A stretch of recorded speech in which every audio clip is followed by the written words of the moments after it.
오늘의 주요 뉴스입니다. 미국이 오는 4일부터 멕시코와 캐나다에 25%의 관세를, 중국에는 10%의 추가 관세를 부과합니다. 이들 국가의 대미 수출 기지를 구축한 국내 기업들이 북미 시장에서 타격을 받을 거란 관측이 나오면서 전략 수정이 불가피해졌습니다. 샘 올트먼 오픈 AI CEO가 세 번째로 한국을 찾습니다. 이번 방한 기간 카카오와 협업을 전격 발표할 것으로 알려지면서 카카오톡 등의 오픈 AI 모델을 활용할 거란 관측이 나옵니다. 트럼프발 글로벌 관세 전쟁이 시작되자 오늘 우리 금융시장 역시 크게 출렁였습니다. 코스피는 2,500선이 무너졌고 코스닥 지수도 3% 넘게 추락했습니다. 이재용 삼성전자 회장이 부당합병, 회계 부정협의 항소심에서도 무죄를 선고받았습니다. 8년째 시달려온 사법 리스크가 사실상 해소되면서 인수합병이나 대규모 투자 등 이재용식 뉴삼성 구축에 속도가 붙을 거란 전망이 나옵니다.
여러분 안녕하십니까? 2월 3일 서울경제 뉴스5 시작합니다.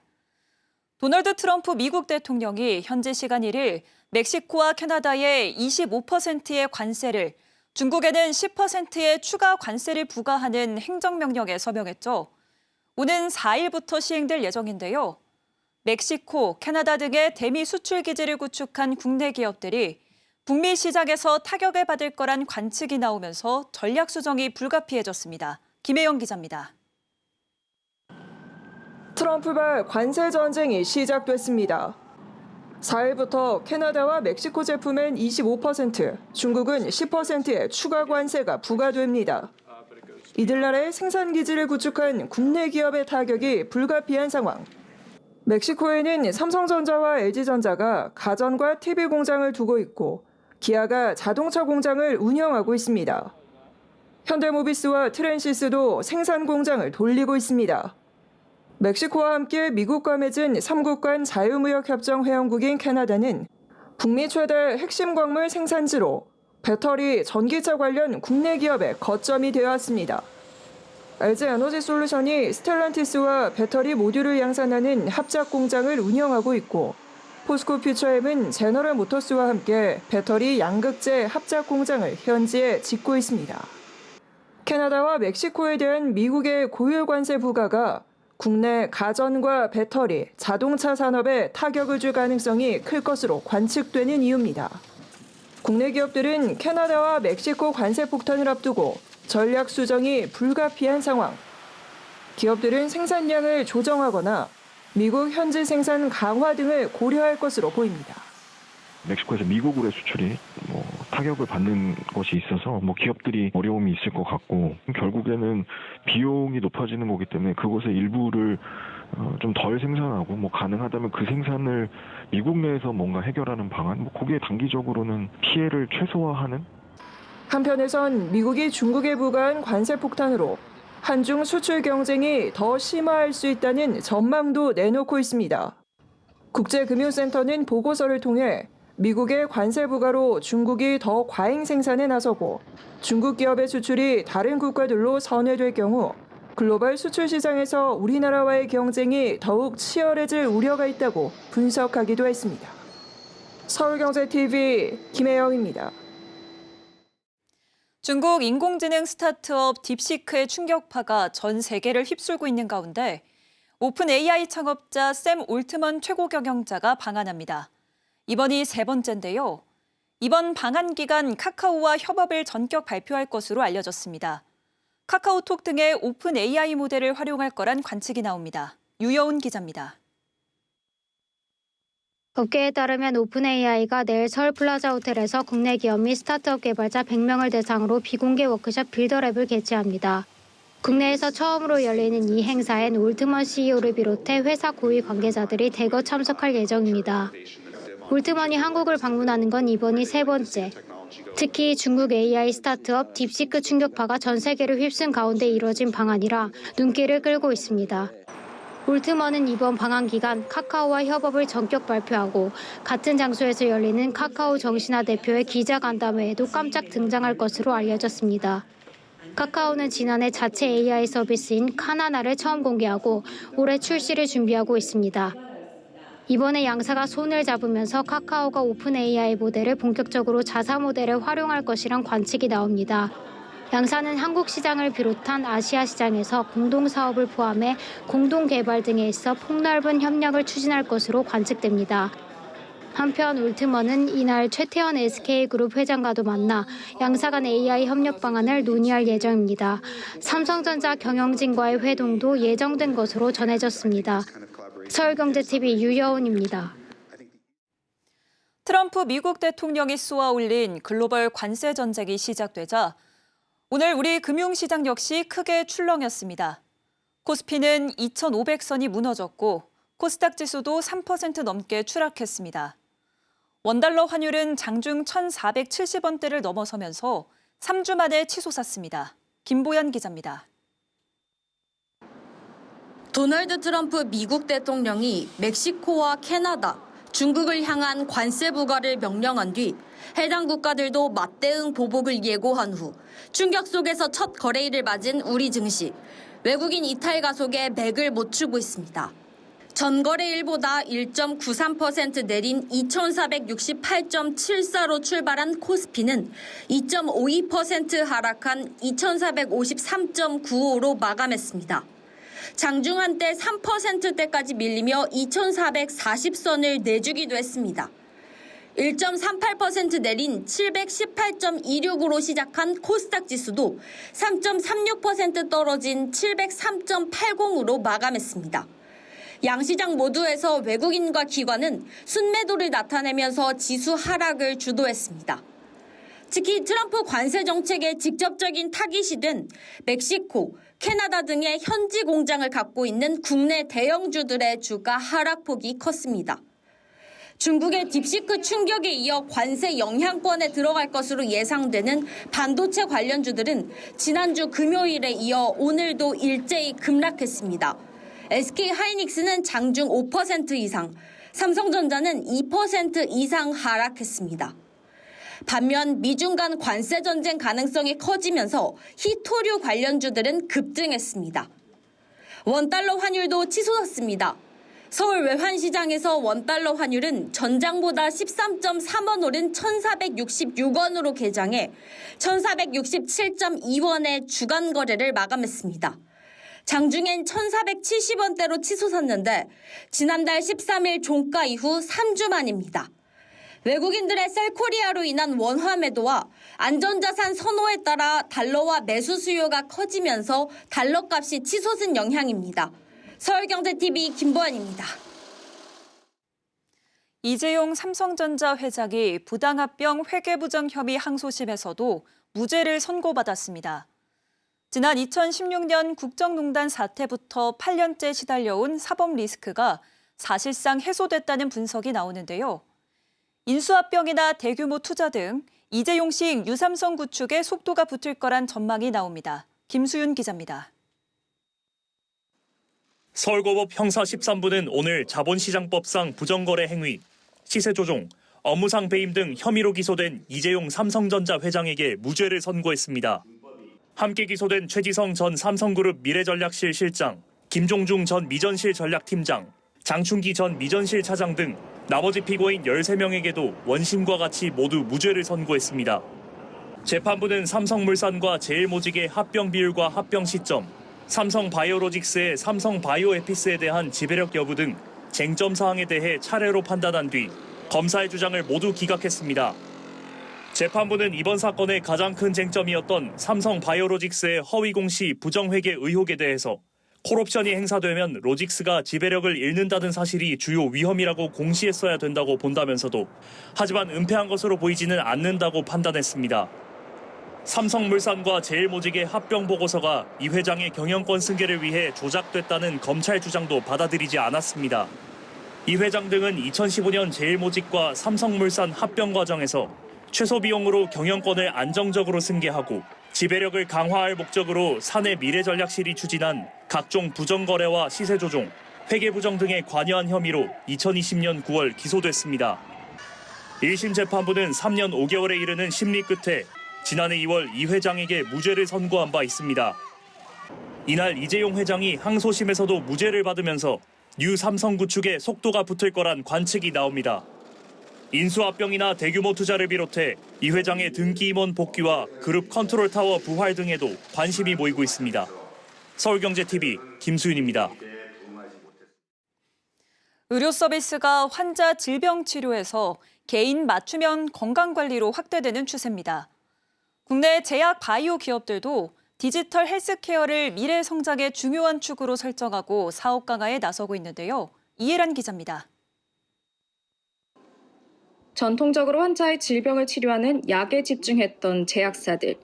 이제는 의료와 정보통신 기술을 융합해 질병의 사전 예방, 진단부터 상태를 실시간 모니터링하는 디지털 헬스케어로 보폭을 넓히고 있습니다. 오늘 대웅제약은 기자 간담회를 열고 디지털 헬스케어 서비스에 대한 회사의 비전을 제시했습니다. 대웅제약은 2020년 디지털 헬스케어 사업을 본격 시작. 지난해엔 10월 전담 사업부를 마련하는 등 역량 강화에 힘쓰고 있습니다.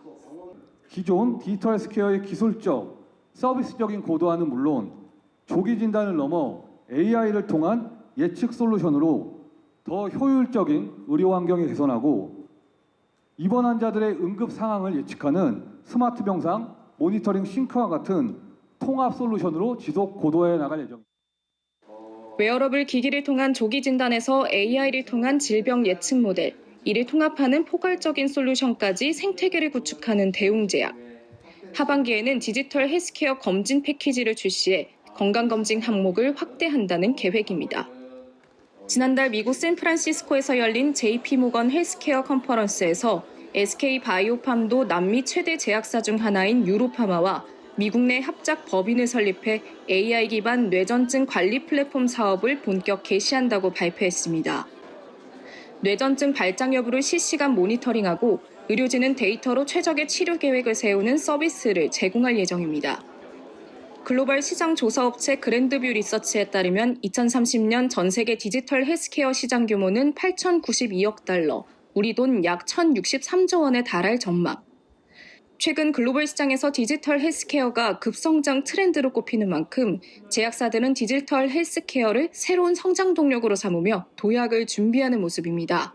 서울경제TV 이혜란입니다. 서울 아파트 거래량이 반년 만에 70%가량 줄었습니다. 매매 가격도 1억 원 이상 하락했는데요. 본격적인 부동산 침체가 시작됐다는 우려가 나오고 있습니다. 이지영 기자입니다. 오늘 서울 부동산 정보광장 자료에 따르면 지난 1월 서울 아파트 거래량은 1,458건, 지난해 7월 거래량은 9,220건까지 치솟았었는데 이후 감소세를 나타내고 있습니다. 이처럼 서울 아파트 거래량이 급감한 건 정부의 대출 규제가 강화됐기 때문으로 분석됩니다. 거래량이 뚝 떨어지자 매매 가격도 하락하고 있습니다. 서울 아파트 평균 거래 가격은 지난해 9월 12억 5,859만 원이었지만 올해 1월에는 11억 5,082만 원으로 4개월 만에 1억 777만 원 떨어졌습니다. 부동산 시장 침체에 건설사들도 분양에 소극적인 모습입니다. 이달 분양 예정 물량을 보더라도 지난해와 비교해 크게 줄었습니다. 부동산 플랫폼 직방에 따르면 이달 전국 아파트 분양 물량은 총 12,676가구로 작년보다 51% 감소했습니다. 특히 서울의 경우 분양 예정 사업장이 없는 상황입니다. 업계에선 부동산 시장 침체 현상은 상반기에도 지속될 걸로 전망하고 있습니다. 서울경제TV 이지영입니다. 부동산 시장 침체가 본격화되면서 고위험 프로젝트 파이낸싱 비율이 높은 저축은행의 부동산 PF 부실 리스크가 커지고 있습니다. 저축은행의 연체율과 고정이하 여신 비율이 빠르게 상승하는 등 부실 위험이 커지자 금융당국이 건전성 관리 압박 수위를 높이고 있습니다. 김도하 기자입니다. 부동산 경기가 악화되면서 PF 중 브릿지론과 토지담보대출 등 고위험 여신 비중이 높은 저축은행의 부실 위험이 증가하고 있습니다. 저축은행의 전체 PF 익스포저 중 고위험 PF 비중은 무려 61%. 여기에 연초부터 중견건설사인 신동아건설과 대저건설이 기업회생 절차를 신청하는 등 건설업계 전반에 위기감이 고조되자 저축은행 사태가 재현될 수 있다는 우려도 커지는 상황. 은행권 대비 부실 위험이 높다 보니 연체율은 가파르게 상승하고 있습니다. 지난해 3분기 기준 저축은행 79곳 중 절반에 가까운 36곳은 연체율 10%를 넘겼습니다. 6개월 이상 연체돼 사실상 원금 회수가 어려운 부실 채권 비율은 3개 분기 연속 10%대를 기록했습니다. 부실 채권 비율이 20%를 넘긴 저축은행도 4곳에 달합니다. 하지만 경기 침체가 길어지고 대내외 불확실성이 증가하면서 부실 사업장 정리는 더딘 실정입니다. 정리가 완료된 물량은 지난해 9월 말 1조 2천억 원, 10월 말 2조 4천억 원으로 늘었지만 이후 증가폭이 줄었습니다. 금융당국은 저축은행의 부실 위험이 커지자 현장 점검 등을 통해 건전성 관리 강화를 주문했습니다. 금융감독원은 최근 건전성 지도가 필요한 저축은행 중 충당금 적립이 더 필요하다고 본 4곳을 대상으로 현장 점검을 하고 10여 곳에 대해서는 경영진 면담을 진행했습니다. 금감원은 부실 자산이 많은 저축은행에 대해 여력 내에서 정해진 기준보다 충당금을 더 쌓도록 지도했습니다. 금융당국은 PF 경공매 플랫폼 구축 등 부실 정리에도 드라이브를 걸었지만 올해 건설 경기가 얼어붙으면서 저축은행의 건전성 개선은 불투명해 보입니다. 서울경제TV 김도하입니다. 서울경제진흥원이 크리에이터 같은 1인 미디어 창작자 양성에 힘을 쏟고 있습니다. 글로벌 크리에이터가 뷰티와 패션 등 서울이 가진 매력을 전 세계 수십억 독자에게 효과적으로 전달할 수 있기 때문인데요. SBA의 대표적인 크리에이터 행사인 서울콘이 그 가능성을 보여줬죠. 이번엔 1인 미디어 창작자를 한데 모아 세미나, 교류회, 시상식 등 크리에이터 스타디움 행사를 열었습니다. 이수빈 기자가 다녀왔습니다. SBA가 개최한 2024 크리에이터 스타디움이 지난달 25일 서울 상암동 SBA 본사에서 열렸습니다. 이날 300여 명의 크리에이터들이 한자리에 모여 인사이트를 공유하고 한 해의 성과를 돌아봤습니다. 크리에이터 스타디움은 지난해 12월 개최된 2024 서울콘 세부 행사로 개최될 예정이었으나 국가 애도기간 선포로 서울콘 일정이 취소 연기돼 이번에 열리게 됐습니다. 이날 행사는 인플루언서 플랫폼 대표들이 크리에이터 성장 전략을 공유하는 일부 세미나와 2024년 한 해 동안 성장을 이룬 크리에이터에게 시상하는 2부 크리에이티브 포스 어워즈로 진행됐습니다. 세미나에서는 어비 등 크리에이터 전문가들이 강연에 나섰습니다. 특히 변화하는 뉴미디어 환경에 대해 짚어보고 크리에이터들이 경쟁력 있는 콘텐츠와 더 많은 구독자를 확보할 수 있는 방법에 대해 공유하는 등 채널 성장 전략에 대한 발표가 이어졌습니다. 이런 인플루언서들의 영향력이 어느 미디어 못지 않잖아요. 그래서 어떻게 더 잘 성장할 수 있는지, 어떻게 더 많은 구독자를 확보할 수 있는지에 대한 성장 전략을 어비라든가 이런 몇몇 전문가들과 이어진 크리에이티브 포스 어워즈에선 SBA가 지원하는 미디어 창작자 그룹인 크리에이티브 포스를 대상으로 한 시상이 진행됐습니다. 뷰티와 웹예능, 웹드라마 등 다양한 장르를 바탕으로 지난해 많은 성장을 이뤄낸 크리에이터 28팀이 어워즈에서 상을 받았습니다. 여기에 2년간 크리에이티브 포스가 이뤄낸 성과를 돌아보고 크리에이터들이 교류할 수 있는 자리도 이어졌습니다. 네, 크리에이티브 포스 어워즈에서 1년 동안 여태까지 했던 것들 마무리도 하고 다른 크리에이터 분들도 만나서 같이 이야기도 나누고 그리고 또 강연도 여러 가지가 있어서 되게 알차게 SBA는 앞으로도 크리에이티브 포스 등 1인 미디어 창작자에 대한 지원을 꾸준히 이어나가는 등 서울의 콘텐츠 산업을 육성하고 경제적 효과를 창출해내겠다는 목표입니다. 서울경제TV 이수빈입니다. 현대자동차그룹이 지난달 미국 시장에서 두 자릿수 판매 증가율을 기록하며 역대 1월 최고 실적을 달성했습니다.